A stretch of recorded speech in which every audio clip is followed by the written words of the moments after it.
Hi, everybody. Welcome back to another episode of Let's Be Real. I'm Tara. And I'm Sheri. And today we'll just cover some other fun mental health, Stuff. Basic stuff. Okay. A lot of questions I've been getting. Okay. Maybe questions you get too, but you're so much more involved in it. I wonder. Yeah.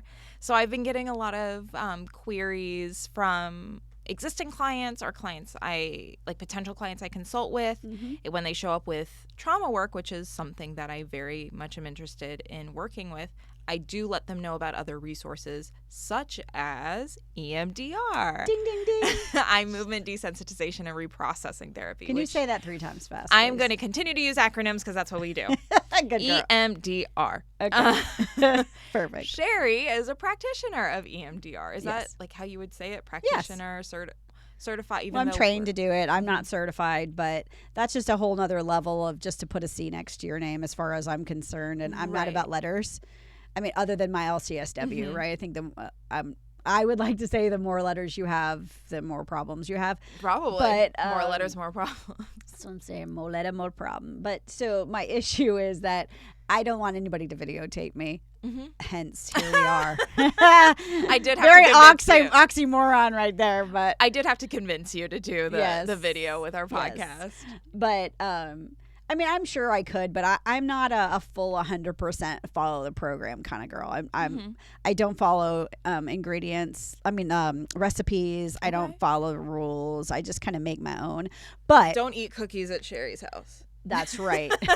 Unless it's slice and bake, because then we got no problem. Okay. And even then I might cook it longer than it's necessary.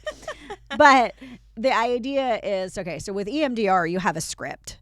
But I've done it for so long. So there's the idea of EMDR is you got the recipe right there. There's no, you don't need to really vary it at all, but I do. Compared to talk therapy, which is very as it comes. Fluid, that's how we take it. Yeah. This is fluid in a different way because the idea of eye movement, desensitization, and reprocessing, right? The idea is that we want to take a trauma that happened, could have been yesterday or it could have been when you were 3. Okay. And it doesn't have to be what most people think of as trauma. That's what I call a big T trauma, right? Big T is being raped or molested or a major car accident, something really life-altering. Major natural disaster, being uprooted. Exactly. But then we have the little T traumas, which is life, right? So, you'll look at different ways that different age groups or generations were parented, right? So each generation has a different way of their level of parenting trauma, right? Yeah.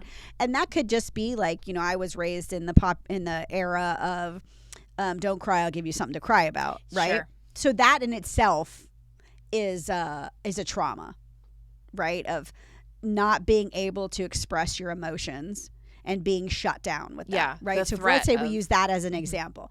So somebody who's experiencing that has become to the point where they themselves have not learned how to process emotions or the expression of their emotion because they've stuffed it down, right? So if now, let's say they were 6 when that happened, they're emotionally stunted to 6. Not always, but that's usually, if we're going back to the core of that. To some degree. Right? We're not saying you're really 6 years old, but emotionally and your ability to process that emotion is still you're 6 years old, right? So what we do is the idea of I bring up, or that client will bring up what it is that's still stuck. I don't know how to make decisions, or I'm fearful, or I'm resentful of my parents. They didn't teach me how to do anything, or they didn't do this, or whatever, right? They didn't teach me how to be emotional. We weren't allowed to discuss that in our house, right? So we would start with that and go. The idea is we're starting with that event when they were little. If they remember that that's what it was, right? Say there was a 6-year-old memory. And then I do buzzers, which it's the bilateral stimulation. So it's from both sides of your body, alternating. So, but that's standard. That's across EMDR. Right. EMDR is the bilateral stimulation. That's where it comes from. Right. So originally the person Marsha Linehan, who started EMDR, she was running, and she would, whenever she had an issue, she would go for a run. And she was learning that when she was running, and afterward, she was able to really get through whatever her problem was. Okay. And so when you're running, your eyes are moving back and forth to scan what's going on around you, right? Oh. And also your arms are moving back and forth, or your legs are moving back and forth. But you don't move like this when you're running, right? They don't go with the same pace, right? We're usually going back and forth, alternating.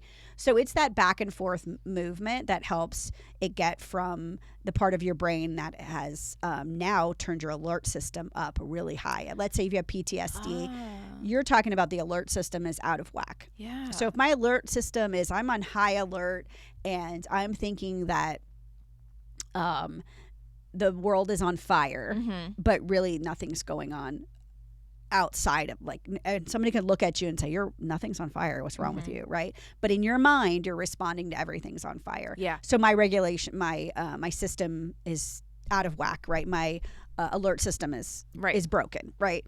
So now the idea of this is to get you back into a system where you can regulate yourself. So with doing this back and forth motion while we're talking about it, or actually the beauty is you don't have to really even talk about it. That's what I understood as yes. well. That's is really that interesting. I can say something happened at this age, you don't have to ever tell me. Because I just want you to think about how you feel about it right now. And I want you to either use the buzzers or follow my fingers with your eyes, tapping your legs. There's tapping like on this shoulders, on the shoulders. There's also, I have headphones that have buzzing. I could do the headphones and the hand tappers at the same time, and they are in sync. Very cool. So like if I'm doing a virtual session, they can follow my fingers on the screen, or they can just tap on their legs while we're talking in case the video goes out. But the whole idea is that now the intensity of what I'm thinking about what happened when I was 6 years old is going to, let's say right now I think of it as an 8 on a 0 to 10 scale, 10 being the worst. Then I want it by the time we're finished is going to be down to a 0. Okay. So that means, meanwhile, I'm processing it to the point where now I'm angry. Now I'm sad. Now I'm like, I want to punch that person in the face for making me treat that way or treat me that way. Or why didn't they teach me these things? Yeah. Why? The confusion, or I had to learn this on my own, or why didn't anybody talk about this? Why didn't anybody tell me this is normal to be sad? And then it goes to your mind starts to figure out, oh, well, they knew it the way they knew it. Right. And your mind just starts to reprocess it all itself.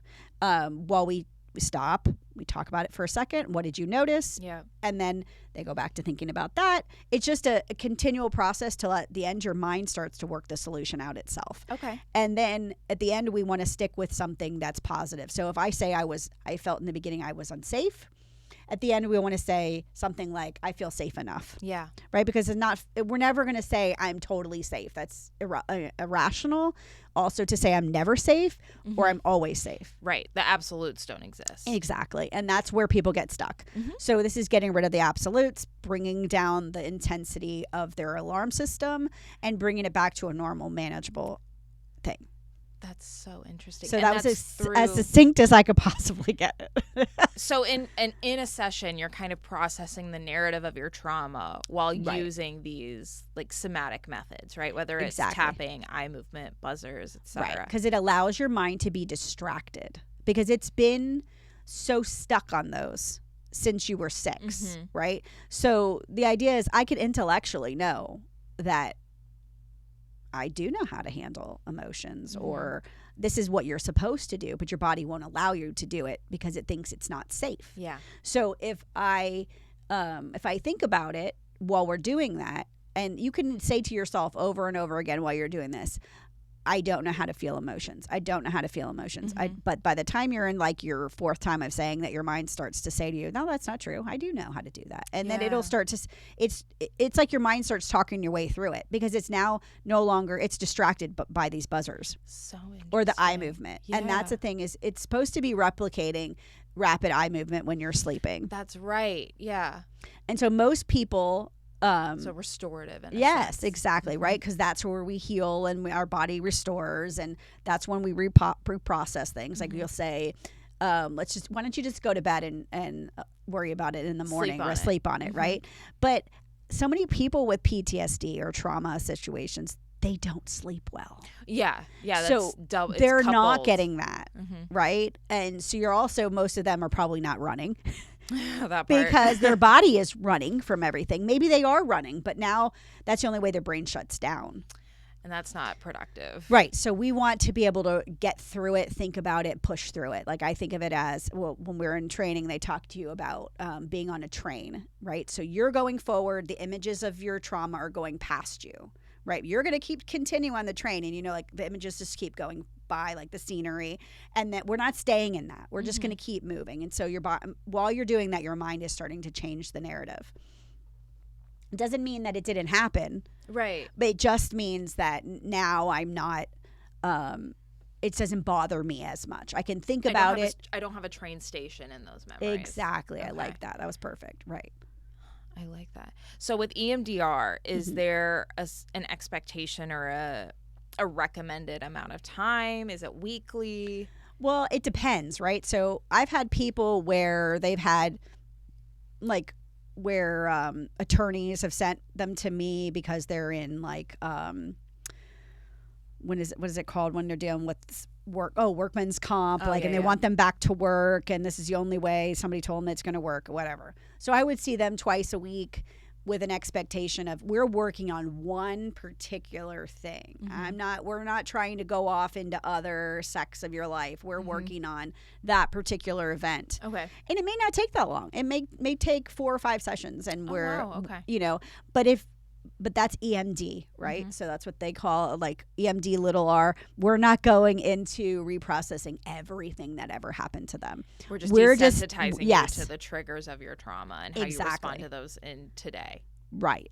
Exactly. We're going to stay just with that but it's sometimes that's hard because the mind wants to go to other things. Of course, so if there's it's tied to other things. Exactly. If you're talking about 6-year-old you, you've adapted 6-year-old you to 27-year-old you to 43-year-old you. Absolutely. But we're not really adapting. That's the problem, right? So if it's a healthy, if it's something that happened and your mind dealt with it in a way that was healthy and was able to move forward, sure, we know it happened, but it's no longer, it doesn't stick with us like that. For some reason, if something happened and it really hit you in a way that's really stuck with you, it's just not going to move. That's the piece where we are literally stuck in that moment. Like there's a lot of people who are stuck at 6 years old, 12 years old, and you can tell by the way they emotionally react to things. Yeah.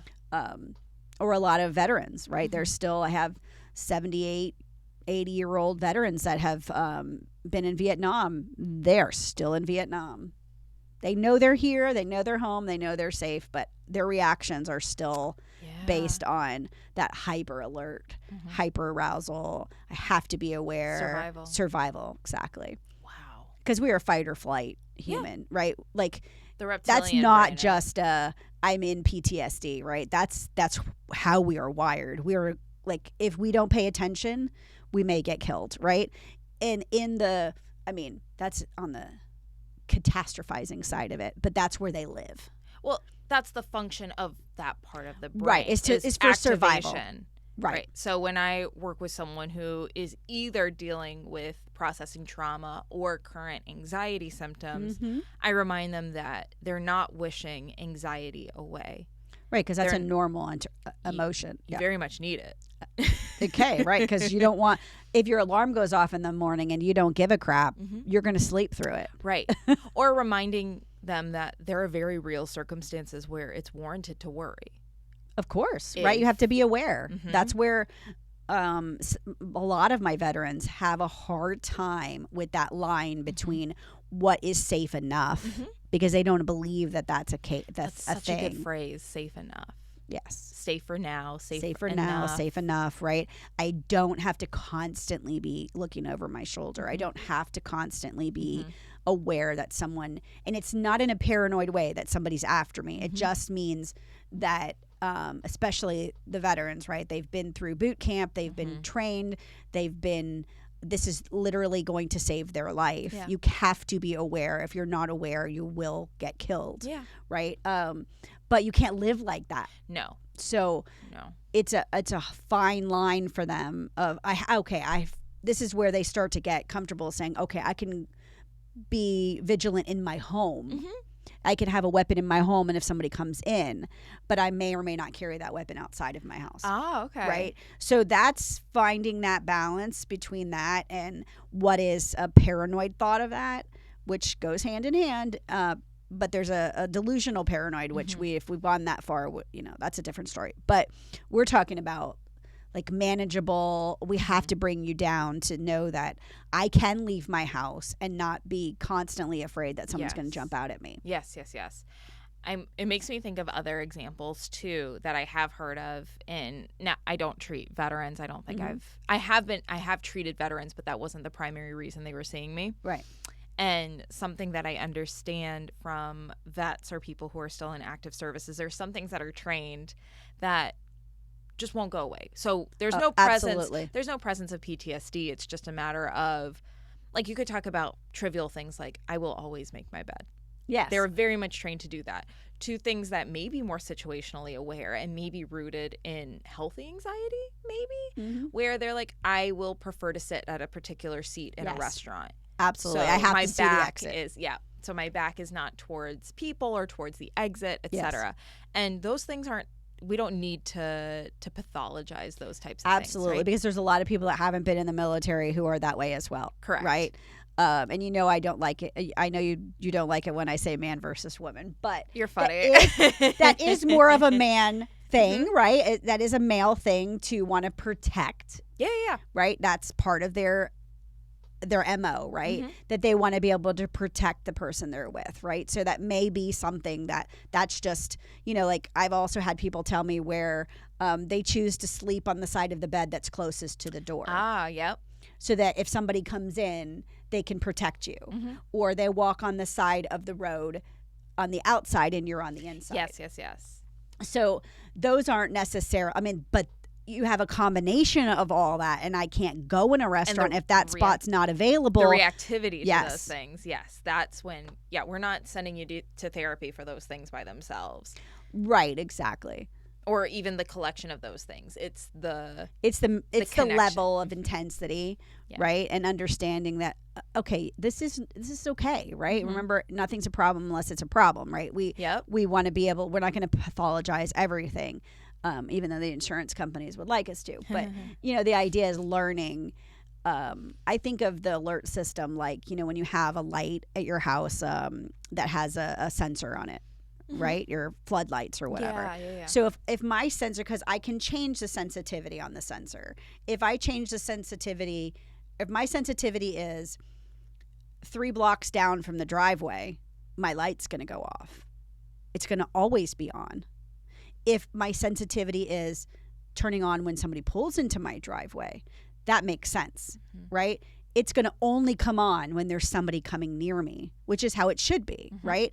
I don't need my light to stay on all the time. Yep. But that's somebody who's hyper-vigilant, hyper-aware. That's a good example.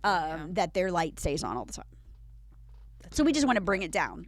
And that's what EMDR functions as. That's our function, yes. That's the function, is to bring down the intensity. Bring you out of the fight or flight. Yeah. Some people are going to live in fight or flight. That's just how they're wired. But not, because we're all wired that way. It's just the level at which I can't function without one or the other. I need to always run. That's the piece you want to work on, is the running part, or the wanting to fight. Right? I have to fight everything. I have to fight people. Maybe not even physically, or resist situation. Right. And when you think of that, when you look at somebody who's more negative, like, oh my gosh, I can't do that because I can't do this, and this is a problem, and that's a problem, and everything could always be a problem. But if we naturally look that way, because problems, we want to get out of problems, so we are safe, right? So if you're looking for the positive, you have to find something like 100 more positive to negative in order for it to stick with you, because we're wired for the other. We're not automatically. This is like fluff our body feels like. So we have to give it more. So keep telling yourself that, listen, life is okay. Yeah. Today I got from one point to the next and I was safe enough. I'm going to be safe enough tonight. That's all we need to know about. I put in the other things, and this part, I put in the safety measures that I know are necessary. Yeah. And I just have to keep reminding myself I'm safe enough today. And that's what EMDR, we want to have something like that said at the end. And then we work on instilling it by either a slow tap or passing, following my fingers. That's so interesting. Yeah, I've been getting a lot of questions about the mechanics of EMDR. And from what I've understood, it's difficult to describe, difficult to explain unless you're on either seat in the office. That's why when you do training, they make you experience all three. Ooh. So they make you, so you have in a group of 3. So one person on the first turn will be the therapist that's doing it. Because remember, you're using a book and you're actually reading a script when you're first doing it. So then then somebody's observing and then somebody's the client. So in the class, you're actually supposed to use your own stuff. Right? And so some of that got a little intense. And so you can actually see, like, somebody who really has stuff going on, that it's like, whoa. So in another group that was in my bigger group, they were doing it and somebody dissociated. And that was really scary. But at the same time, it was very helpful for us to see that and how the instructor helped her get out of that. So now I'm really not even like that weary about stuff that could happen because I saw a lot. And then I had to be the client, and then I had to be the therapist. So you get all 3 perspectives, and then you kind of are hearing what's going on in the other groups too. Sounds like you had a good group that you trained with. It was awesome, and that's how they're all very standardized. That's the beauty of EMDR, is that we're all doing the same script. Okay. Again, I may not be reading it like all your rest of your therapists, but I remember what I remember, and I go with that, right? But that's why it's supposed to be so, like, there's different protocols for different ideas, and kind of just make my own sometimes is how I roll. That's fair. I might be sharing my own experiences soon, because I just reached out to a couple myself to start EMDR. Yeah. Not quite at the level where I would do it on air or anything like that, because that would be so interesting. It would be. Maybe we could do that sometime. We'll go with a low buzz item. That's not a bad idea. But thank you for answering my question, because this was definitely a you-centered episode where I'm like, answer my questions. I'm curious. But this was good. Thank you for sharing that. Of course. I know you've been doing it for a little bit, and it's totally changed the game for therapy with me. Like, really having a tool that I really pretty much use for everything. Yeah. For anxiety, for depression. It's not just for PTSD, because there's so many things that we get stuck in, and it just really rules our lives, and it makes such a powerful change. And to see the change in people just from the beginning of the session to the end, just the level of anxiety. Starting out, I've had somebody come in hyperventilating, and by the end, they're just, I feel so much better. And it's just feeling the buzzers. It's just so amazing to watch it. So that's really valuable. Yeah. Cool. Thank you. Any questions or comments about EMDR or experiences with EMDR, obviously, are always welcome. Well, yeah, if you're in the state of Florida, you can always come to Inspire Mental Health Services, and we will help you. Yeah, because you're not the only one. There's 4 of us, right now that do EMDR. So that's awesome. Yeah, it's the current gold standard for trauma treatment. Absolutely, yes. That's great. So and I'll be on my own journey there, experiencing it too very soon. Cool, awesome. Well, feel good wrapping there? Yeah, I do. Okay, cool. Well, we will wrap there. You guys know where to find us. Let's Be Real, Sheri and Tara on all of our socials. If you got this far, you know exactly what you're doing. So that's what I'm saying. I guess we'll see you next Keep week. coming back. Miss me. Nope, we'll catch y'all next week. And we thank you for listening. All right, Thanks, bye. Sheri. Bye.